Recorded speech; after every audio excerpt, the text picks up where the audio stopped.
열왕기상 5장 1절에서 6절 말씀입니다. 솔로몬이 기름 부음을 받고 그의 아버지를 이어 왕이 되었다 함을 두로 왕 히람이 듣고 그의 신하들을 솔로몬에게 보냈으니 이는 히람이 평생에 다윗을 사랑하였음이라. 이에 솔로몬이 히람에게 사람을 보내어 이르되 당신도 알거니와 내 아버지 다윗이 사방의 전쟁으로 말미암아 그의 하나님 여호와의 이름을 위하여 성전을 건축하지 못하고 여호와께서 그의 원수들을 그의 발바닥 밑에 두시기를 기다렸나이다. 이제 내 하나님 여호와께서 내게 사방의 태평을 주심에 원수도 없고 재앙도 없도다. 여호와께서 내 아버지 다윗에게 하신 말씀에 내가 너를 이어 내 자리에 오르게 할 내 아들 그가 내 이름을 위하여 성전을 건축하리라 하신 대로 내가 내 하나님 여호와의 이름을 위하여 성전을 건축하려 하오니 당신은 명령을 내려 나를 위하여 레바논에서 백향목을 베어 내게 하소서. 내 종과 당신의 종이 함께할 것이요 또 내가 당신의 모든 말씀대로 당신의 종의 삭슬 당신에게 드리리이다. 당신도 알거니와 우리 중에는 시돈 사람처럼 벌목을 잘하는 자가 없나이다. 아멘. 할렐루야. 하나님의 은혜가 기대되는 오늘이 시작되었습니다. 오늘도 우리를 사랑하시는 하나님의 사랑 안에서 믿음으로 행하여 함께 하시는 하나님, 도우시는 하나님의 풍성한 은혜를 누리는 복된 날이 되기를 예수님의 이름으로 축복합니다. 오늘 우리에게 주신 하나님 말씀을 통해서 하나님의 일을 하는 사람은 겸손합니다. 하나님의 일을 하는 사람은 겸손합니다. 이런 제목으로 하나님 말씀을 증거하겠습니다. 솔로몬이 하나님께 구하여 받은 지혜는 이스라엘 왕국 안에만 알려진 것이 아니라 이스라엘 주변의 모든 국가들에게까지 소문으로 이제 퍼져 나갔습니다. 솔로몬이 탁월하게 지혜롭다는 사실이 주변의 나라들에게 알려줌으로써 저들은 이스라엘을 함부로 대하지 못하게 되었습니다. 솔로몬이 이렇게 지혜로운 사람, 지혜로운 왕이 될 수 있었던 것은 다른 것 때문이 아닙니다. 솔로몬이 하나님의 은혜를 사모했고 또 그 사모함은 일천 번제를 드림으로 이제 표현이 되었다 할 수가 있습니다. 솔로몬이 일천 번제를 드렸다는 것은 솔로몬이 내가 이렇게 많은 것 드렸다가 아니라 솔로몬의 그 하나님의 은혜를 사모함이 그만큼 간절하고 또 컸다는 거예요. 하나님께서 그래서 이제 하나님은 그 솔로몬의 그 간절함, 사모함을 보셨고 그래서 그 밤에 꿈에 그에게 나타나셔서 내가 내게 무엇을 줄고 너는 구하라 하셨습니다. 그때 솔로몬이 무엇을 구했다고요? 지혜를 구했다 했습니다. 듣는 마음을 달라고 했습니다. 왜 솔로몬이 다른 것도 많은데 이 듣는 마음, 지혜를 구했을까요? 솔로몬은 자신이 어떤 사람인지를 알았습니다. 다윗의 10번째 아들, 또 밧세바에게서도 넷째 아들입니다. 그러니까 어떻게 인간적으로 보면은 솔로몬은 왕이 될 사람이 아니었어요. 그 형들을 보면은 쟁쟁한 사람들이 많았습니다. 그런데 그 모든 사람들이 어떻게 해요? 그 모든 사람, 쟁쟁한 형들을 보면서 솔로몬은 내가 왕이 된다는 거 감히 꿈도 꾸지 못했는데, 그런데 하나님께서 이런 솔로몬을 택하셨고, 또 그 솔로몬이 이스라엘 왕이 되어졌습니다. 이 모든 것 하나님의 은혜로 되어졌음을 솔로몬은 알았습니다. 그런데 막상 왕이 되고 보니까 어떨까요? 나는 작은 아이라. 솔로몬이 이렇게 표현을 합니다. 나는 작은 아이라서 하나님께서 맡겨주신 이 이스라엘 백성을 내가 어떻게 잘 감당할 수 없다라고 이야기합니다. 그래서 솔로몬이 그 하나님의 은혜를 구합니다. 내게 맡겨주신 이 자리에서 하나님께서 맡겨주신 이 백성을 잘 감당하게 해달라고. 그러니까 하나님께서 주신 직분에 우리가 쉽게 보면 충성된 일꾼, 하나님께서 주신 사명 잘 감당하게 해달라고. 그래서 어떻게 해요? 지혜가 필요합니다. 하나님은 이 기도를 들으시고 기뻐하셨다. 하나님 마음에 들어 하셨습니다. 왜요? 그 기도 마음 중심이 어디에 있어요? 자기 욕심에 있는 것이 아니라 하나님의 맡겨주신 일, 다시 표현하면 하나님을 위하여 기도하고 있다는 거예요. 그래서 하나님 마음에 드니까 하나님의 마음에 드니까 하나님은 그 솔로몬의 기도가 마음에 들으니까 어떻게 해요? 솔로몬이 구하지 아니하였던 부귀와 영화를 또 장수도 허락해 주시겠다라고 하셨습니다. 그래서 이 솔로몬의 지혜가 어떠했는지를 설명해 주었는데요. 솔로몬의 지혜가 세상 모든 사람이 듣고 싶어하는 지혜가 되었습니다. 하나님이 주시는 것은 항상 최고의 것을 주십니다. 자, 솔로몬이 이제 다윗의 뒤를 이어서 이스라엘 왕이 되었습니다. 하나님은 이 솔로몬을 통해서 다윗이 평생의 소원 무엇이었습니까? 다윗의 평생의 소원이 무엇이었어요? 성전을 짓고 싶어 했습니다. 그런데 하나님은 다윗에게 이 성전 짓는 것을 허락하지 않았습니다. 왜? 너는 군인이라 피를 많이 흘렸다는 것입니다. 그래서 다윗이 성전을 지어도 됩니다만, 그러나 하나님 모든 사람에게 어떤 모습을 보여주기를 원하셨느냐?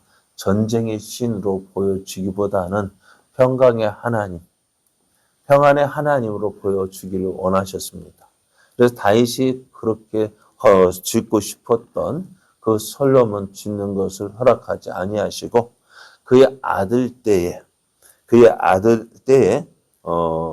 성전을 짓게 하겠다고 약속을 하셨습니다.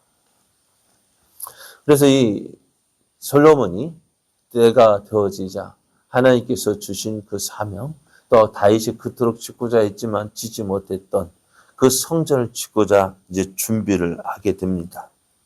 성전에서 가장 중요한 것도 뭘까요? 그 재료입니다. 건축 재료인데요. 당시 최고급 건축 재료는 레바논의 백향목이었습니다.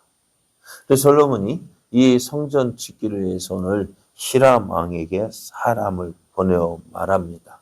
그 당신의 간단하게 이야기하면은 당신의 나라에 있는 그 백향목을 우리에게 보내달라. 우리가 사겠으니까 그 백향목을 달라라고 하는 장면입니다. 그런데요, 오늘 솔로몬이 이 히람에게 하는 그 모습을 보면은요, 당시 이스라엘은 주변의 나라들로부터 조공을 받는 나라였어요. 강대국이었습니다. 그 강대국이었기 때문에 모든 것 자기 마음대로 할 수 있는 그런 나라였습니다. 그런데 거기에 비해서 두루 왕 히람은 어떻게 보면 작은 나라였습니다. 그런데 이 두루 왕 히람을 대하는 솔로몬의 모습을 보면은요, 어떻게 보면 참 겸손했다라고 표현할 수가 있습니다. 그래서 이제 솔로몬이 이 히람 왕에게 이야기하기를 내가 성전 건축을 하고자 하는데 당신에게 있는 그 백향목을 우리가 쓸 수 있게 해달라라고 이야기를 하고 있습니다. 참 이런 모습 보면서 요즘에 참 뉴스에 많이 나오는 사람 있죠. 누가 많이 나옵니까? 네? 미국 대통령이 참 많이 나오는데요. 그 대하는 모습하고 오늘 솔로몬의 모습하고 비교해 보면 어떨까 하는 생각도 해봅니다. 모든 것 자기 마음대로 하고 싶어하는 모습. 물론 한 나라의 대통령이기 때문에 자기 나라의 이익을 챙기는 모습은 좋습니다만은, 그러나 그 모습이 어떻게 대통령이 저럴 수 있을까 하는 생각도 하게 되어지는데요. 그러나 오늘 솔로몬의 모습을 보면 참 모든 것을 가진 자였지만, 그래서 모든 자를 가진 자로서 그 모든 세상을 크게 호령할 수도 있습니다만은, 오늘 자기 어떻게 보면 누가 더 힘 있는 자인지 모를 정도로 오늘 드로왕 히람에게 솔로몬은 겸손하게 도움을 구하고 있다는 것입니다. 오늘 믿는 우리에게도 이런 모습이 필요하지 않을까 하는 생각을 해봅니다. 우리는 우리가 가진 것이 내 것이라고 생각합니다. 그래서 내가 가진 것이 내 힘이라고 생각을 합니다. 그래서 어떻게 가진 양육 강식인데요. 이 세상이 양육 강식인데, 근데 우리는 어떨까요? 강한 자에게는 약한 모습으로, 약한 자에게는 강한 모습으로 나타내려고 합니다. 강한 자에게 약한 모습, 약하게 보이면서도 약한 자에게는 강하게 보이고 싶어 하는 것이 우리들의 모습이에요. 어쩌면 이것이 세상을 살아가는 지혜일런지도 모릅니다만은, 그러나 우리가 하나님 앞에서 우리가 어떻게 살아야 될까? 강한 자에게서도 약한 것처럼 보여야 할 수도 있습니다만, 약한 자에게도 어떻게 약한 모습으로, 같은 모습으로 보여야 하지 않을까 하는 생각이 들어요. 예수님 보십시오. 예수님은 하나님의 본체이십니다. 하나님이십니다. 그러나 오늘 우리에게 나타나실 때 어떤 모습으로 나타나셨어요? 가장 약한 모습으로, 가장 낮은 자의 모습으로 우리에게 나타나셨고요. 또 그렇게 행하셨습니다. 그래야 할 때 그것이 영광이 되어지는 거예요. 오늘 예수님께서는 서기관과 바리새인들의 모습을 보면서, 야, 너희는 잔치 자리에 가면은 상석에 앉지 마라. 왜요? 상석에 앉아 있다가 자기보다 더 높은 사람이 오면 어떻게 될까요? 조금씩 밀려나게 되다가 나중에 내가 높은 자리에 있다 하고 앉았는데 손님들이 오다 보니까요, 그 상석에서 밀려나게 되면 참 비참하잖아요. 차라리 말석에 앉아 있다가 다른 사람이 올려주면 그것이 그렇게 되어지라고 하셨는데요. 오늘 우리의 모습, 내가 어디에 있든지 낮은 자의 모습으로, 섬기는 자의 모습으로 우리가 살아야 합니다. 오늘 내가 가지고 있는 모든 것들, 내가 내 힘으로 되어진 것이 아니라 하나님께서 주시는 은혜로 되어진 것입니다. 하나님의 은혜로 내가 받아 누리는 것인데, 그것이 마치 내 힘으로 된 것이냐, 내 것이냐, 내세우게 되다 보면 어찌 될까요? 오늘 하나님의 도우시는 은혜를 입은 우리들, 내 것이 아니라 하나님 것임을 인정하고, 이제 우리는 청지기로서 삶을 살아야 합니다. 하나님께서 맡겨주신 그 자리, 하나님, 내 일처럼 행해야 합니다만은 내 자격을 주장하는 것이 아니라 겸손히 내 모든 것 내려놓고 주님만 높이는 것이 우리들이 해야 할 일입니다. 하나님의 일을 하는 사람, 자기 자신을 내세우지 않습니다. 하나님의 일을 하는 사람은 겸손히 하나님의 영광을 나타내는 사람이어야 합니다. 오늘 이 시대에 필요한 것이 뭘까요? 바로 이것입니다. 오늘 이 시대의 기독교가 많은 사람들의 손가락질을 받고 지탄을 받는 이유가 뭐냐? 바로 이것이 없기 때문에 그래요.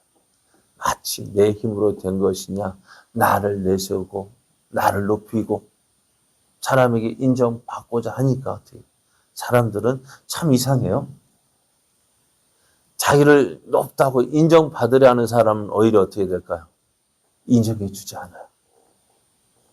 그러나 겸손히 행하는 사람, 그를 보고 그를 인정해 줍니다. 오늘 우리의 삶이요. 예수를 믿는 우리들, 하나님의 자녀된 우리들, 나를 내세우는 것이 아니라 나를 그 자리에 있게 하신 그 하나님을 높이고 그 하나님을 의지하며 또 그 하나님의 영광을 위하여 달려가는 우리의 삶 되어져 하나님께만, 살아계신 하나님만 나타내는 그런 믿음의 사람, 은혜의 사람 되어지기를 예수님의 이름으로 축복합니다.